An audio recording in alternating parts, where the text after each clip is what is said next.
There comes a moment in a person's life when something subtle begins to disappear. It is not hope.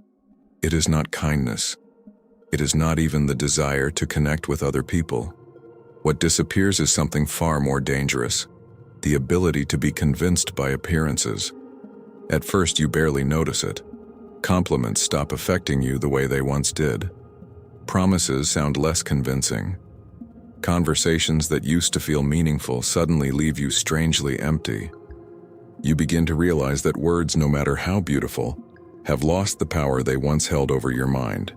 And that realization can feel frightening, because it changes not only how you see others, but how you see yourself. Most people believe this is the beginning of cynicism. They assume that becoming harder to impress means becoming colder, more distant, less human. But Carl Jung pointed toward a completely different possibility. He believed that as consciousness develops, the personality gradually loses its dependence on illusion. The comforting stories that once made life feel predictable begin to dissolve, and in their place emerges something both liberating and unsettling: the ability to recognize reality without constantly decorating it with fantasy. This shift is deeply connected to Jung's process of individuation, where the personality slowly separates from inherited expectations and begins to see life through direct experience, rather than comforting narratives. Think carefully about your own life. Have you ever walked away from a conversation feeling that everything sounded right, yet something invisible felt profoundly wrong? Have you ever noticed that the people who speak most confidently are not always the ones whose actions inspire trust? Or perhaps you have experienced something even more confusing. The people around you insist that you have changed. They tell you that you have become distant, difficult, or overly serious. But deep inside, it doesn't feel like you have become less loving. It feels as though you have simply stopped confusing words with truth. That is the threshold we are about to explore together. It is one of the most misunderstood stages of psychological awakening, because from the outside it resembles emotional withdrawal, while from the inside it feels like vision, becoming clearer than ever before.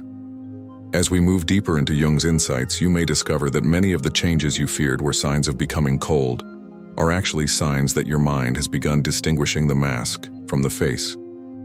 And once that distinction becomes visible, there is no returning to the comfortable blindness that came before.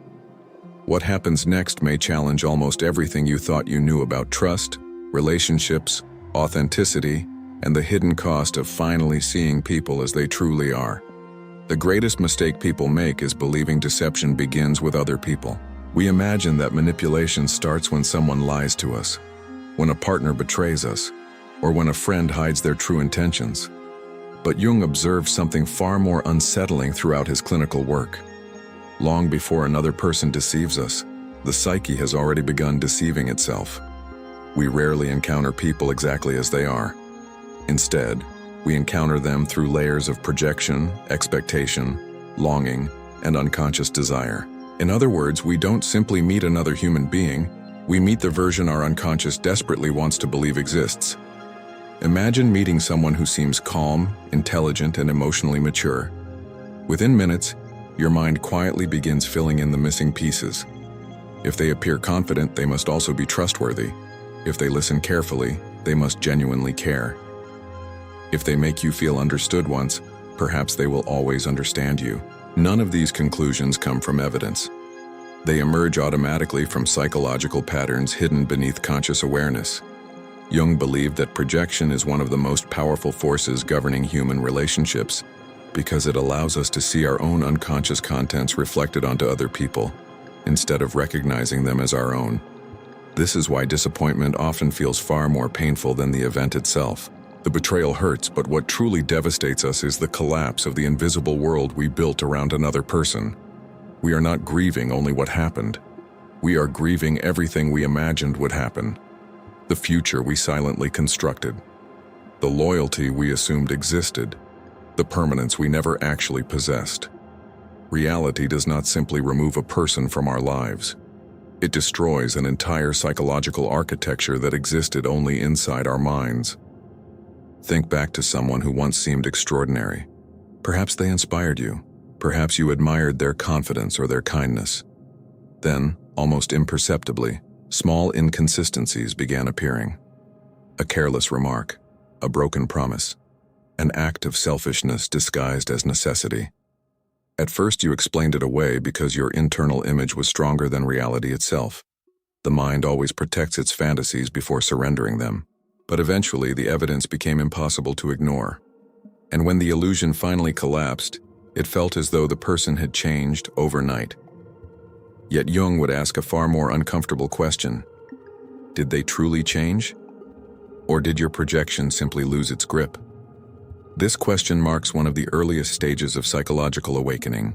It is deeply unsettling because it forces you to recognize that your greatest emotional wounds may not have been created by other people alone.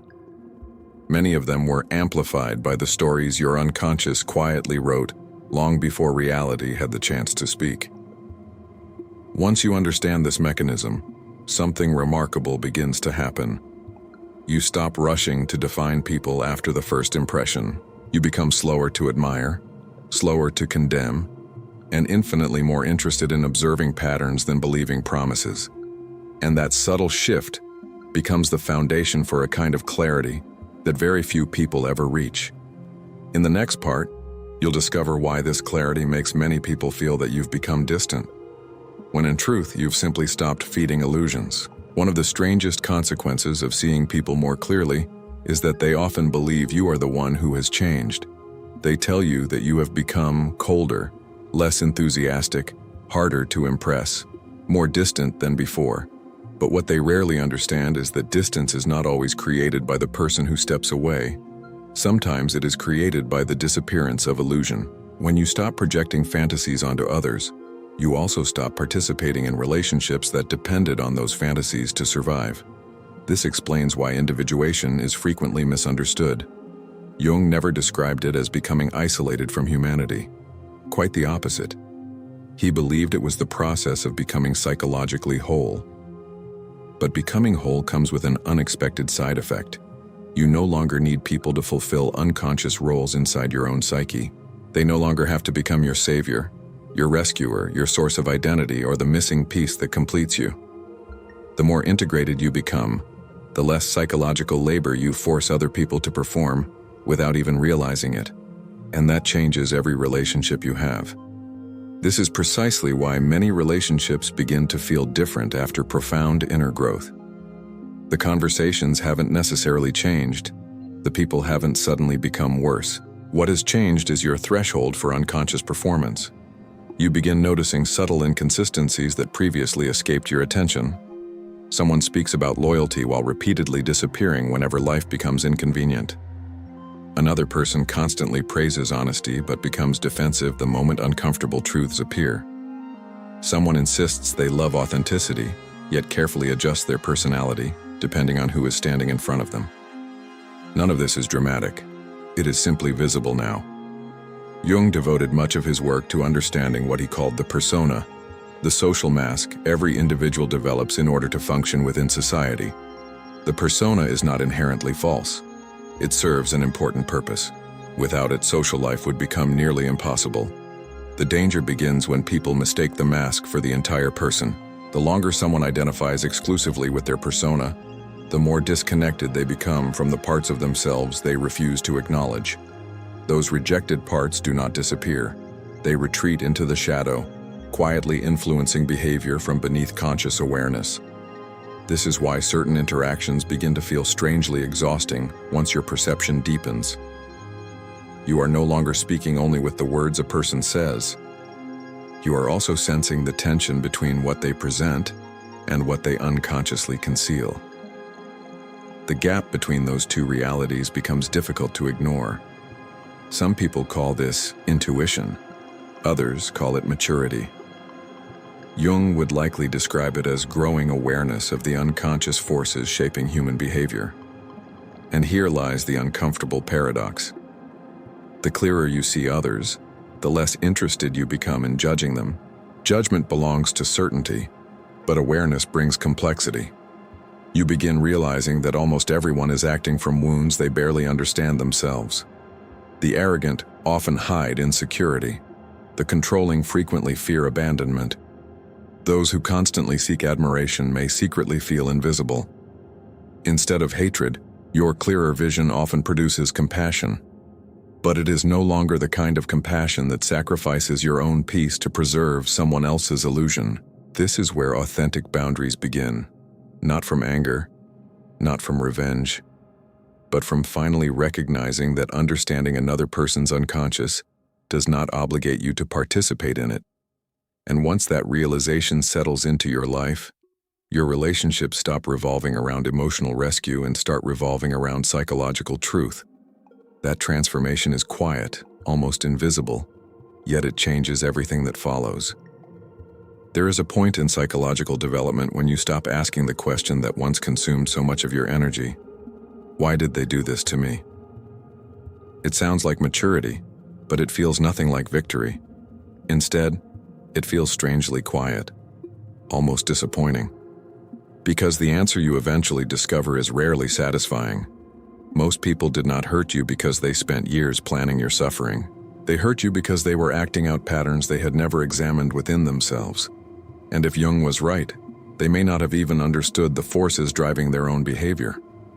One of Jung's most influential ideas was that what remains unconscious does not disappear. It expresses itself indirectly through projection, repetition, emotional reactions, and relationships. This is why certain people seem to recreate the same conflicts over and over with different faces.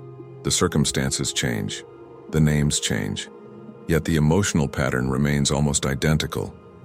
The person who always feels abandoned eventually finds another relationship where abandonment becomes the central story again.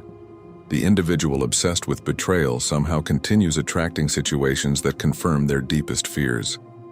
From the outside, it looks like terrible luck. From Jung's perspective, it often reveals an unconscious pattern seeking recognition. Until we become aware of it, we unknowingly participate in creating the very experiences we believe are happening only to us. This realization changes the way you observe both yourself and everyone around you. Instead of reacting immediately to behavior, you begin asking a different question. What unconscious conflict might be expressing itself here? Suddenly, the friend who constantly criticizes everyone appears less confident than before. The person who demands complete loyalty begins revealing an overwhelming fear of being abandoned. The individual who cannot tolerate disagreement starts exposing a fragile identity that depends on constant validation. Behavior becomes less mysterious because you begin recognizing that every action carries an invisible psychological history behind it. But this new understanding introduces another challenge. Once you see these patterns, the temptation is to become everyone's therapist. You start believing that if you understand someone's wounds deeply enough, you can save them from themselves. This is one of the most dangerous illusions an awakening mind can develop. Jung never suggested that awareness gives us the responsibility to rescue others. In fact, individuation requires exactly the opposite. Every individual must eventually confront their own unconscious voluntarily. No amount of insight can substitute for another person's willingness to face themselves. You may recognize someone's shadow long before they do, but recognition is not transformation. A person can hear the truth hundreds of times and still reject it if their psyche is not prepared to integrate it. This is why emotionally mature people often appear surprisingly restrained. They stop trying to convince everyone. They stop forcing difficult conversations that nobody is ready to have. They understand that psychological growth cannot be imposed from the outside. It unfolds only when the individual becomes capable of tolerating what was previously unbearable to see. Ironically, this restraint is often mistaken for indifference. Others assume you no longer care because you no longer argue, chase, or endlessly explain yourself. Yet the opposite is usually true. You care enough to respect the deepest law of transformation. Consciousness cannot be forced. It can only be invited. And that quiet understanding frees you from one of the heaviest burdens a sensitive person can carry. The illusion that everyone else's healing depends on you. Once that burden falls away, something even more profound begins to emerge. The ability to live from your own center instead of constantly orbiting around the unfinished stories of everyone else. Eventually, a surprising transformation begins to take place. The external world does not become easier. People still disappoint you. Relationships still end. Misunderstandings still happen. But something fundamental changes in the way these events move through your inner world. They no longer define you. Instead of immediately asking what someone else's behavior says about your worth, you begin asking what your reaction reveals about your own unfinished work. This is one of the clearest signs that individuation is no longer just an idea you admire. It has become the way your mind naturally operates. Jung believed that psychological freedom does not come from eliminating suffering, but from developing a conscious relationship with it. Every emotional trigger becomes an invitation rather than a punishment. Every uncomfortable interaction becomes an opportunity to examine what remains unresolved within yourself. This is not about blaming yourself for everything that happens. It is about reclaiming the only territory that has ever truly belonged to you, your own consciousness. At first, this shift feels almost unnatural. Imagine someone insults you in public. Years earlier, you might have spent days replaying the conversation, inventing better responses, wondering how others perceived you. Now something different happens. You still notice the sting because awareness does not erase emotion. But instead of chasing the person who wounded you, your attention quietly turns inward. Why did those particular words affect me? What fear did they awaken? What belief about myself was already waiting beneath the surface? The external event becomes a doorway into the unconscious, instead of a prison built by someone else's behavior. This is precisely why Jung insisted that the shadow is not merely the collection of qualities we dislike. It also contains the hidden strengths we abandoned in order to gain acceptance. Many people spend decades suppressing their confidence because they were taught it looked arrogant. Others bury healthy anger because they confuse it with cruelty. Some silence their ambition because they fear appearing selfish. The shadow is filled not only with darkness but with unused life. Every part of yourself that was rejected, ignored, or sacrificed for approval quietly waits there, asking to be recognized. As these forgotten parts begin returning to consciousness, something remarkable happens. Your identity becomes less dependent on external confirmation. Compliments feel pleasant but no longer define your value. Criticism becomes information rather than a verdict. Rejection loses much of its power because you are no longer asking the world to tell you who you are. The center of gravity slowly moves inward. People often misunderstand this transformation. They mistake it for emotional detachment because you no longer react with the same urgency. But what they witness is not indifference.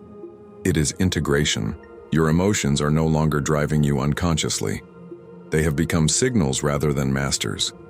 You listen to them, learn from them, and allow them to pass without surrendering your entire identity to every passing feeling. This is why truly integrated individuals often appear calmer than everyone around them. Not because life has spared them pain, but because they have stopped fighting reality every time it refuses to match their expectations. They understand that peace is not created by controlling people, circumstances, or outcomes.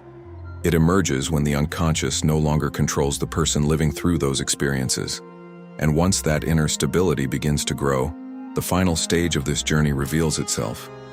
Not the disappearance of relationships, but the discovery of a way of living where authenticity becomes more valuable than acceptance itself. Perhaps the greatest misconception about psychological awakening is the belief that it ends with certainty.